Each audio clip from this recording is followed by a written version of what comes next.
The Newsday continues here on One News Now. I'm Maricel Halili. The Health Department is pushing to retain the annual deployment cap of 7,000 for health workers. Faith Del Mundo with the report. Benji, a 30-year-old nurse, has resigned from his job to work abroad. He said his salary remains low but prices of commodities continue to rise. As health workers na kakarampot po yung sweldo, so iisipin namin na maghanap ng ibang opportunities. At yung mga opportunities na yun is madali sa ibang bansa. Kasi nga dito sa sarili nating bayan na hindi mabibigay, hindi po talaga ramdam yun yung pag-aalaga, yung pagbibigay ng importansya sa mga health workers at mga nurses natin sa ating sariling bansa. The Health Department has raised concerns over the lack of nurses in the country. There is also a need for more pharmacists, medtech, dentists, and other medical professionals. Ang nakikita natin talagang kakulangan would be our nurses. We have a shortage or a gap of around 106,000 para mapunuan natin yung mga facilities natin all over the country, both public and private. That's why the agency wants to retain the 7,000 annual deployment cap for healthcare workers. We would like to sustain and maintain this cap, no, na wala na pang mag-i-increase pa sa na mga naipapadala nating mga healthcare workers natin abroad. Isa po ito sa mga dahilan kung bakit nagkukulang po ang ating mga healthcare workers. But for the Filipino Nurses United, workers should be allowed to seek better opportunities. Naglagay sila ng deployment cap, tinutulan na namin yan eh. Kasi nga hindi naman makatao. Paano mo naman pipigilan? Hindi mo naman nga ibinibigay yung nakabubuhay at saka sapat na sahod tapos pipigilan mo pa. Parang ano naman yon, hindi tama. The group said healthcare workers in the Philippines earn only up to 35,000 pesos a month, which they could get threefold if they choose to work abroad. The DOH earlier assured them that they seek to include private workers in the Magna Carta for healthcare workers. The agency also plans to provide hazard pay, educational aid, and other benefits. The DOH is set to meet with the Migrant Workers Department next week to discuss the matter. For News 5, Faith Del Mundo, we are One News. The DOH is also striving to make cancer treatment more accessible to patients through cancer hubs. Mobile journalist Yeda Pascual tells us more. Getting sick can get very difficult, especially if your illness is life-threatening like cancer. This is why the Health Department is offering accessible medication as well as additional support and financial aid for cancer patients. These are all available through the agency's cancer access sites. Ang kagandahan po ng cancer access sites natin ay mas naging accessible yung cancer treatment. So kung dati marami ang nagre-refuse ng treatment, ngayon mas nagpapatreat na ang mga tao dahil meron tayong support na binibigay sa kanila. There are 31 cancer access sites across the country, and all of them offer different cancer support services, including prevention, counseling, early detection screening, consultation, diagnosis, and treatment. But take note that these services only cover 8 types of cancer. Napili ito based on burden ng diseases talaga, no? So ibig sabihin ng burden, it's really yung ano ba yung pinakamaraming cancer sa buong bansa. Interested patients may head to the cancer access sites flashed on your screens. These sites are open 24/7. Ang kinakailangan lang pong dalhin doon ay really yung magpapa-enroll kayo sa cancer access sites. Dapat dala nyo yung treatment protocol nyo, abstract, and of course, one valid ID. Yun lang naman ang requirements. Wala kaming ibang requirements na hinihingi. Mobile journalist Yeda Pascual, we are One News. We'll be back with more stories after the break. Keep it here on One News.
You're still watching One News Now. I'm Maricel Halili.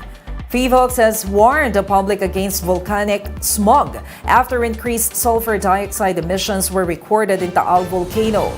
The agency said that a significant amount of volcanic smog was reported in the towns of Laurel, Agoncillo, and Santa Teresita in Batangas. PHIVOLCS says sulfur dioxide emissions reached over 10,700 tons on Friday. Residents are being advised to avoid outdoor activities for the meantime. The agency said volcanic smog contains acidic gas that can irritate the eyes, throat, and respiratory tract. Let's now take a quick look at today's other top stories. The Foreign Affairs Department seeks an additional 29 million pesos to fund information campaigns on the 2016 Hague ruling. The programs include a book launch on the country's milestones heading to the arbitral win. The Education Department has confirmed COVID-19 cases among students and teachers since school reopened in August. However, the agency said it is still verifying the exact numbers with LGUs and the DOH.